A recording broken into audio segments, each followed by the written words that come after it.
Bismillahirrahmanirrahim. Assalamualaikum warahmatullahi wabarakatuh. Saudaraku yang beriman, marilah sejenak kita simak kajian dari guru kita Al-Maghfurulahu Syekh Ali Jaber, sekaligus mengenang beliau dan memetik hikmah, ilmu dan amalan di dalam kajian ini yang insya Allah akan menjadi suatu kebaikan bagi kita untuk menjalani kehidupan sehari-hari. Marilah kita simak bersama-sama. Mudah-mudahan kita termasuk yang panjang usianya, baik pula amalannya. Karena umur ini tidak terguna sendiri.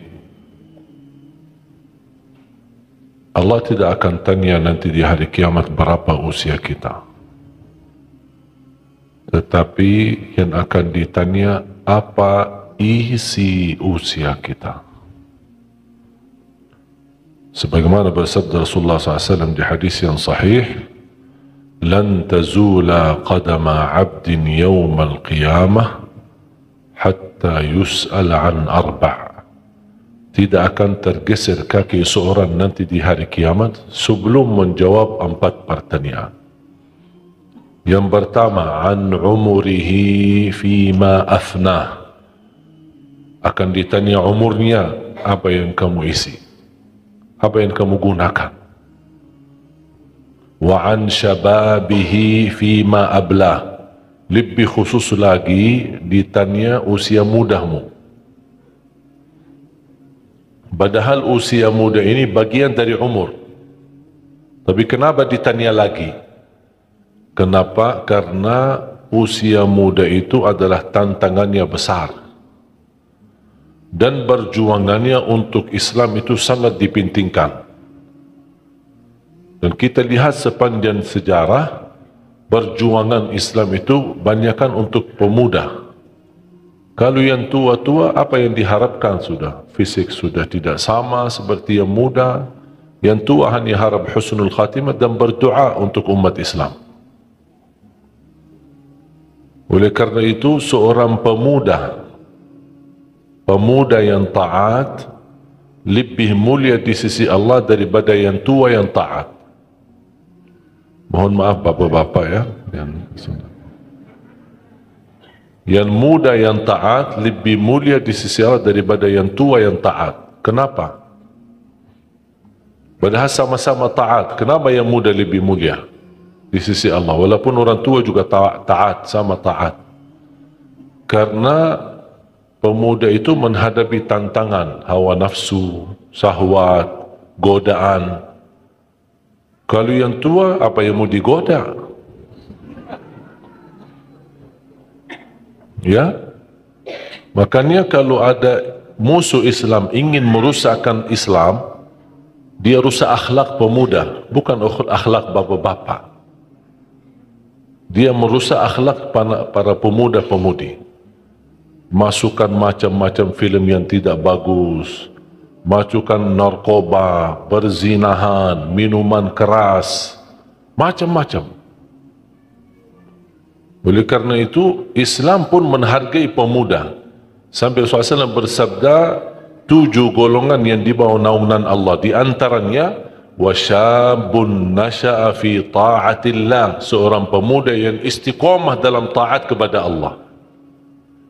Padahal hawa nafsunya masih ingin dunia, syahwat, mengejar dunia, menghobi hal-hal yang sekarang kita melihat. Perilaku pemuda-pemudi semua serba. Cuba sekarang apapun yang muncul di sosial media, yang para pengikutnya adalah pemuda. Yang tua-tua apa? Megang HP aja mungkin banyak tidak faham isi HP-nya. Cuma buat telefon, angkat, ya assalamualaikum, assalamualaikum, sudah selesai. Sekarang anak-anak kecil belum 5 tahun sudah pandai megang HP. Sampai kadang-kadang bapa yang tua tidak mengerti foto, kadang-kadang baru belajar bisa foto, bisa simpan foto. Minta tolong sama anaknya, ini anak-anak tolong fotoin. Bapa tidak mengerti foto. Jadi kita di zaman luar biasa, global fitnah. terganggu anak-anak muda kita. Makanya ketika ada seorang anak muda di zaman fitnah, di zaman syahwat, di zaman terlalu bebas sosial media, tapi dia masih mampu menahan diri, mampu beristiqamah dalam taat, mencintai masjid, mencintai Al-Quran, selalu di depan. Saya paling senang anak-anak muda yang memperjuangkan diri datang di saf pertama. Dia datang duluan, tidak menunggu bapa-bapa yang isi safnya. Itulah pemuda yang berharga bagi Islam. Karena disitulah ketika musuh Islam melihat masjidnya lebih ramai adalah pemuda-pemudi, itu yang ditakuti oleh musuh Islam. Kalau mereka melihat yang ramai di masjid tua-tua, bapa-bapa, nenek-nenek, tetapi yang lain di mana? Lagi naik main bola, lagi nonton TV, lagi dandut, lagi kemana? Tak jelas. Di situ mereka berkata, jangan takuti Islam. Karena Islam sudah dijual sama anak muda-mudi. Sudah dijual sama mereka. Tidak menghargai. Cuma membawa nama Islam KTP. Subhanallah, begitu indah kajian yang disampaikan oleh guru kita Al-Maghfur lahu Syekh Ali Jaber. Semoga Allah memberikan kita kemudahan dalam setiap langkah mengerjakan kebaikan. Amin amin ya rabbal alamin. Oleh karena itu jamaah sekalian, adanya pemuda itu pengaruhan luar biasa. Pengaruhan luar biasa untuk menunjukkan kekuatan umat Islam. Dan coba kembali kepada sejarah. Sebelum Rasulullah SAW wafat, sudah menyediakan basukannya, sudah menyediakan tentaranya untuk menghadapi musuh. Siapa pimpinan tentaranya itu? Basukannya siapa pimpinannya? Bukan Abu Bakar As-Siddiq, bukan Umar bin Khattab, bukan Uthman bin Affan, bukan Ali bin Abi Talib, bukan Panglima Khalid bin Walid yang sangat dikenal sebagaimana ahli perang. Justru yang dibawakan pimpinannya Usama ibn Zaid, seorang pemuda masih usianya 18 tahun. Makanya ketika Rasulullah SAW wafat, belum sempat menjalani basukan itu, diperintahkan ketika dipilih Abu Bakar Siddiq dan ditunjukkan menjadi khalifah, pertama yang dia jalani tugasnya Nabi Muhammad SAW adalah titipan amanahnya. Jalan wahai Usama, bawalah pasukannya. Abu Bakar tidak mau merubah visi misi Rasulullah, padahal kan bisa karena dia sebagai khalifah. Mohon Usama, kamu masih kecil, ganti-ganti dengan orang yang lebih bijaksana, lebih tua. Tidak, karena ada maksud dan tujuan dari Rasulullah SAW. Buat apa? Menanamkan jiwa yang jihad, jiwa yang berjuang, jiwa yang mengerti, jiwa yang benar-benar bisa mempelajari dari orang-orang yang senior. Saya paling senang di masjid-masjid kalau diberikan kesempatan remaja masjid urusi masjid.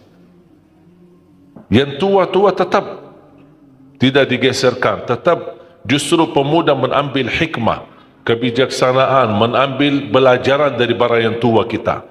Orang tua kita, orang senior kita, ambil hikmah. Bagaimana mereka sabar, karena pengalaman mereka jauh lebih besar daripada kita.